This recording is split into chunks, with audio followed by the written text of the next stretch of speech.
नमस्कार दोस्तों, कैसे हैं आप सब। आशा करती हूँ आप सब स्वस्थ होंगे। आज हम भारतेंदु हरिश्चंद्र जी के भक्तिपरक काव्यों की विशेषताओं पर प्रकाश डालेंगे। तो चलिए वीडियो शुरू करते हैं। भारतेंदु जो युग से पहले का जो युग था वो 1700 से लेकर 1900 तक के का था। हिंदी साहित्य के इतिहास में उसे रीतिकाल कहा गया। और इस काल में जो हिंदी कविताएं जो ज़्यादा थी वो विलासिता के पंख में ही डूबी हुई थी। जो अधिकांश जो हिंदी कवि थे वो राज्याश्रित और दरबारी और जितने भी सामंत वर्ग को रिझाने वाली कविताएं या उनकी चाटुकारिता वाली कविताओं या काम वासना से उद्दीप्त करने वाले काव्य ही लिखे जाते थे। और इस काव्य को श्रृंगार रस की पिचकारियाँ छोड़ने वाला काव्य भी कहा गया है। और जो भारतेंदु के युग में श्रृंगार प्रवृत्ति से वो मुक्त अपने आप को नहीं कर पाए। उन्होंने उनके जो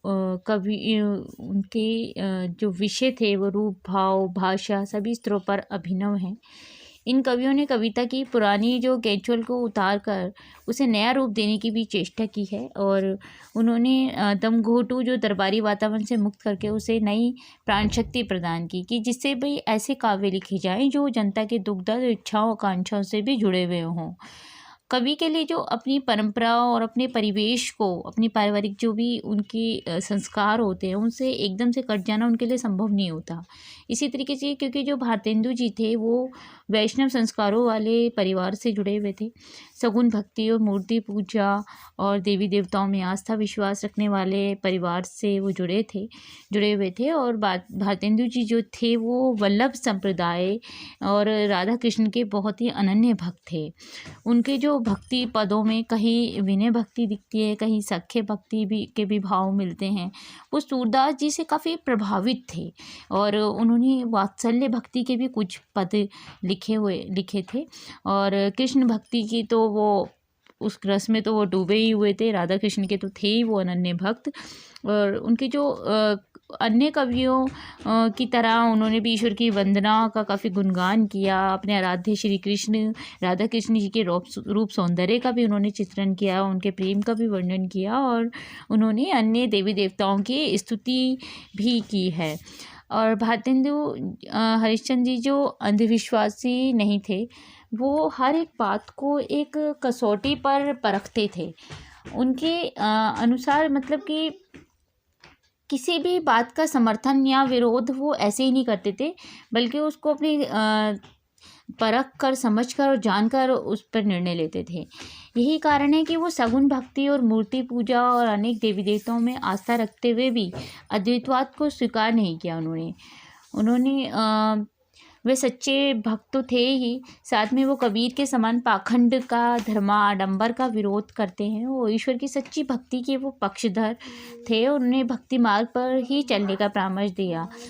वल्लभ संप्रदाय में दीक्षित होने और वैष्णव परिवार के संस्कारों में डूबे होने के बावजूद भी उन्होंने राधा कृष्ण के अनन्य भक्त होते हुए भी भारतेंदु जी का जो दृष्टिकोण था वो काफ़ी उदार था।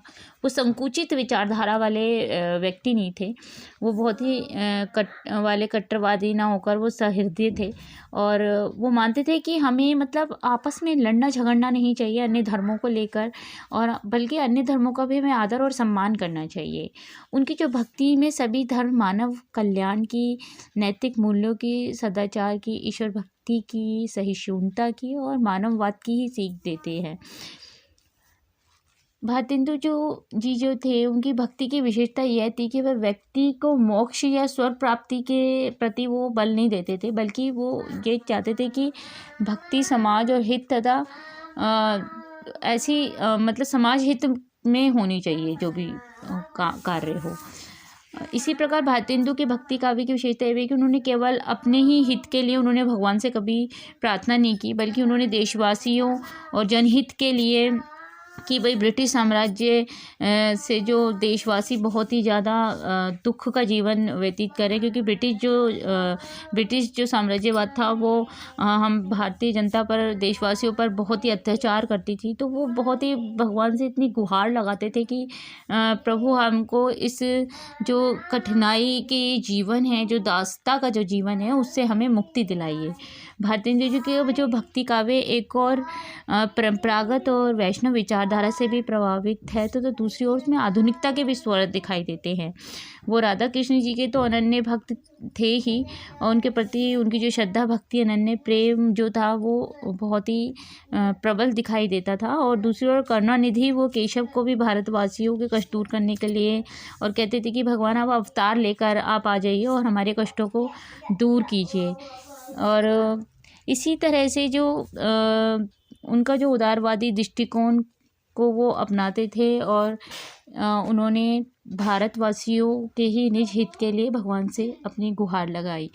तो जो आज का जो हमारी जो वीडियो है वो यहीं मैं समाप्त करती हूँ। आशा करती हूँ आपको अच्छी वीडियो पसंद आई होगी, और आप मेरी वीडियो को लाइक सब्सक्राइब ज़रूर कीजिएगा। कमेंट बॉक्स में मुझे कमेंट करना प्लीज़ मत भूलिएगा। धन्यवाद।